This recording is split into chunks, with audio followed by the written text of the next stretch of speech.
मी आज 12 महिन्यातील 12 सणांचा उखाणा घेणार आहे. ऐका व ऐका सुवासिनी बायका, ऐका व ऐका सुवासिनी बायका, पैशाला म्हणतात पैका, माझा उखाणा ऐका.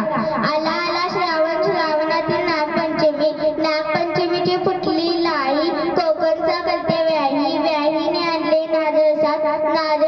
नारळी पौर्णिमेला करते नारळ भात, नारळ आणलं कोकणचं, तूप आणलं चाकणचं, भाता वाढते तूप, तुपासारखं रूप, रूपासारखा आमचा जोडा, जोड्यासाठी उपवास केला हरतालिकेचा, गणपतीला नैवेद्य दाखवते मोदकाचा, पितृपक्ष करते पितरांचा, प्रसाद करते खिरीचा, 9 दिवसांचे नवरात्र, दसऱ्याचं लागते पावित्र, रोगांचं करते निर्मूलन, दसऱ्याचं करते सिमोल्लंघन, माहेरून तार आली हवा पडली पावसाळी, माहेरून तार आली हवा पडली पावसाळी, अधिवेशन झाले हिवाळी, मग आली दिवाळी, दिवाळीत भरते सांजोऱ्या लाडूंची बशी, भाऊ आला विजेच्या दिवशी, ताट करते जेवणाचा, स्वयंपाक करते पुरणाचा,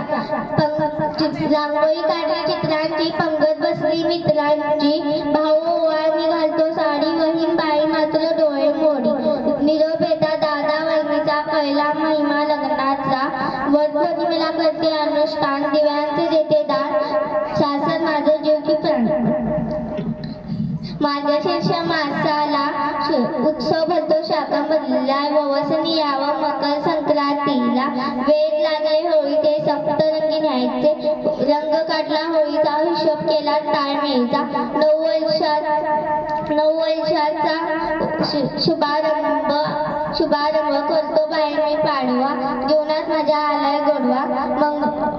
चैत्र मासाला पुजते मंगळागौरीचे करते मी जागर, ववसनीच्या गळ्यात घुमते घागर फुटता वारा आला दार लावायला रात्र झाली फार, ताऱ्यासारखे वाऱ्यासंग छंद छेडत होती मनाची, कन्या विद्यामध्ये सांगलीच्या शाळेच्या मुलींसोबत वाट चालते मी सहजीवनाची. धन्यवाद.